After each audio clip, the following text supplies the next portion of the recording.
Assalamualaikum warahmatullahi wabarakatuh. Perkenalkan, nama saya Nil Hayani dengan NIM 2403336 dari Prodi Pendidikan Fisika.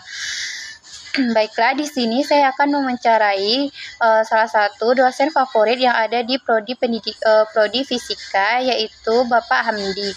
Nah, di mana tujuan saya mewawancari Bapak tersebut untuk memenuhi tugas mata kuliah Psikologi Pendidikan dengan dosen pengampu Ibu Suci Izati Adlia, SPD MPD.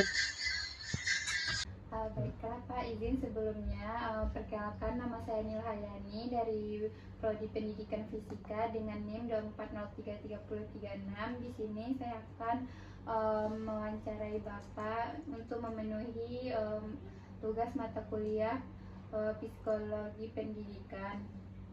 Nah, di sini saya ingin mewawancari Bapak dikarenakan menurut saya Bapak adalah salah satu dosen favorit yang ada di Prodi Fisika. Baik Pak, sebelumnya Pak izin bertanya, menurut Bapak bagaimana persiapan yang Bapak lakukan sebelum memulai proses perkuliahan di kelas? Ya, untuk sebagai seorang guru itu kita harus siap ya, nah. Kita harus siap mengajar. Kalau mahasiswanya belajar 3 jam, dosen bisa lebih daripada itu gitu persiapannya. Jadi persiapan yang dilakukan ya terkait dengan materi yang ada di silabus itu, kita baca lagi di bukunya. Kalau ada terkait dengan jurnal, kita cari jurnalnya. Nah, tapi biasanya pakai buku-buku yang inti gitu kan, atau buku wajib gitu ya. Nah, dari buku wajib itulah diturunkan atau diajarkan materi-materi yang sesuai dengan mata kuliah yang akan diajarkan. Nah, kemudian metode juga dipikirkan, metode atau teknik pembelajaran harus dipikirkan juga. Kalau enggak menarik bagi siswa atau bagi mahasiswa pelajaran kita gitu kan, atau tiba-tiba dia kaget menerima pelajaran kita. Nah, oleh sebab itu kita juga berpikir kira-kira apa aplikasinya di dunia nyata atau di dunia sekarang ini terkait dengan perkembangan teknologi dan ilmu pengetahuan. Nah, itu selalu kita di awal-awal perkuliahan, nah itu selalu dikasih itu gitu ya. Nah, misalnya kalau di dalam FISMAT, apa-apa yang terkait dengan apa yang dipelajari dalam FISMAT, nah itu menunjang fisika, misalkan masalah gelombang, difusi, dan lain sebagainya. Jadi itu dipersiapkan lebih awal gitu. Nah, gitunya. Nah, kan mahasiswa ini banyak karakteristiknya. Menurut Bapak bagaimana kayak Bapak itu untuk memahami siswa itu yang mempunyai sifat yang berbeda-beda dalam ketika melaksanakan pembelajaran bersama Bapak? Ya, itu sebagai seorang dosen atau sebagai seorang guru, kita harus selalu bisa membaca karakteristik daripada mahasiswa atau siswa kita. Nah, pembelajaran dari satu kelas ke kelas yang lain itu bisa aja berbeda caranya atau tekniknya gitu kan. Nah, biasanya di Unpan dulu ada istilahnya dalam pertanyaan pemancing pemantik ya. Nah, pertanyaan pemantik dengan pertanyaan pemantik itu kita lihat respon daripada mahasiswa. Nah, bagaimana respon daripada mahasiswa, dari situ kita mengembangkan teknik pembelajaran selanjutnya gitu. Nah, bila kita dari yang awal tidak mangkus atau tidak mempan misalnya kan, nah harus kita ganti. Selalu itu berubah gitu, tergantung pada mahasiswanya. Kalau metode menurut Bapak yang paling relevan untuk kayak sekarang mahasiswa itu yang seperti apa yang diterapkan Pak? Ya, metode sebetulnya yang paling bagus itu memang kayak pembelajaran yang autentik ya, autentik, pembelajaran yang langsung bisa digunakan. Misalnya Neil dulu pembelajaran tentang Fismat 1 ya, Dua, Pak. Fismat 2 mungkin terkait dengan gelombang. Nah, dengan gelombang itu saya juga pernah bawa gitar ke situ, pernah? Iya, pernah, Pak. Bawa gitar di situ. Nah, itu gunanya bagaimana agar siswa itu tahu dia dengan ilmu yang akan dipelajarinya itu ternyata dekat dengan mereka, dengan kehidupan mereka gitu, dekat dengan kebiasaan dan keseharian mereka, sehingga diharapkan dengan demikian mereka bisa belajar dengan senang hati atau dengan termotivasi gitu. Begitu juga dengan teknologi, kita contohkan yang sekarang ini kan misalkan perkembangan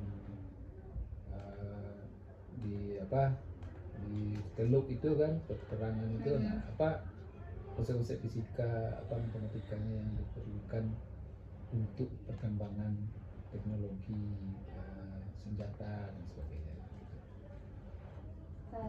Terus Pak, kalau menurut Bapak bagaimana, itu kan siswa ini banyak yang kurang disiplin seperti sering absen atau terlambat mengumpulkan tugas, itu menurut Bapak bagaimana kami besok ini sebagai guru atau tenaga untuk pendidik lah memberikan pendekatan kepada siswanya, Pak? Ya. Jadi kalau terkait dengan itu, kita harus untuk menegakkan disiplin, kita harus ada punishment dan reward gitu ya. Kalau dia berusaha bagus, ya kita kasih reward.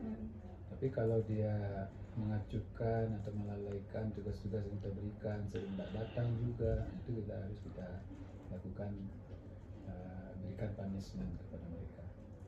Jadi mereka tahu apa yang seharusnya dilakukan, apa yang seharusnya tidak dilakukan oleh mahasiswa tersebut gitu.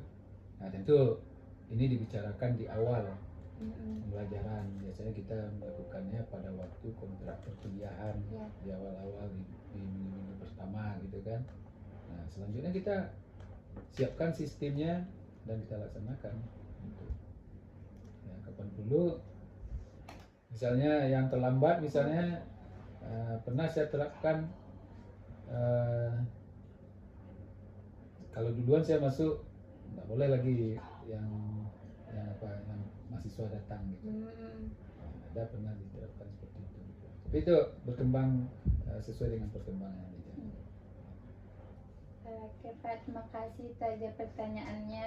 Sebelum saya akhiri pertanyaannya, boleh tolong berikan kepada kami sebagai calon pendidik bagaimana nasihat agar kami calon pendidik ini dapat menjadi pengajar yang baik di masa depan, Pak? Ya, sebagai mahasiswa jurusan fisika ya, sebetulnya fisika itu sulit dan fisika itu tidak menarik, itu sebetulnya kalau istilahnya sekarang hoax ya.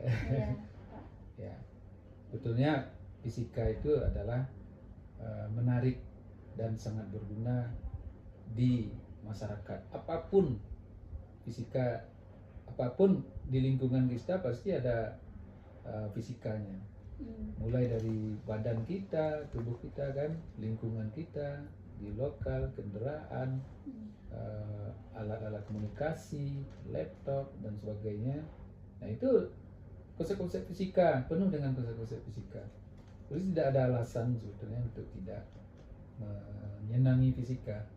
Nah, oleh sebab itu sebagai seorang guru fisika, ya, kita harus bisa memberikan contoh-contoh kepada siswa atau kepada mahasiswa nantinya terkait dengan apa yang akan kita pelajari itu. Artinya termotivasi mereka. Kan bagian pembelajaran di awal pembelajaran itu ada bagian kita harus memotivasi siswa. Ya, ada apersepsi. Nah, ini khusus untuk memotivasi siswa agar agar pembelajaran kita itu atau materi kita itu menarik. Dan tentu saja yang contoh-contoh terbaru yang update di masyarakat, nah itu akan lebih cepat masuknya gitu, akan lebih menarik bagi siswa. Misalnya kayak sekarang itu lagi perang ya, Iran AS Israel kan, nah itu contohnya dalam kajian-kajian fisika itu lebih menarik gitu. Atau perkembangan gadget, laptop dan sebagainya. Baik Pak, terima kasih atas waktu yang telah Bapak luangkan. Mungkin itu aja pertanyaan dari email. Oke, sekian dari email Pak. Terima kasih. Ya.